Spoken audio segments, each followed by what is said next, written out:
Let's go. Let's go on up and say trick or treat. What? She's up at the door. She's You stuck. walk around the door. Here we go. Let her experience trick or treat. Let her come to your door. Shower curtain's not orange, so we transformed to a bat. Oh, okay. You should have come to us. We had like 80 million costumes. Oh no, she said she wanted to do that.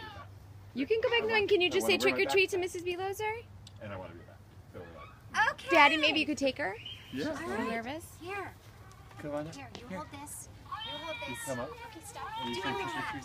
Here, give this to Lila, and you give this to Lila. It's her special necklace. Right? It's a necklace. Oh, that's so nice. Can you say thank you and happy Halloween? Happy Halloween. Good Thank you. job. There's my like candy. Oh, thanks, guys. Okay, let's go back in the wagon. All right, Okay, back in let's the go way. back in the wagon. Dad, we'll go home. Did you think Lila, Mrs. do you want to pick something out of the bag? Out of the We're gonna pick basket? something to put in here. I'll hold these for you. You're gonna put something in your pumpkin? Trick or treat, smell my You want the feet. jack-o'-lantern?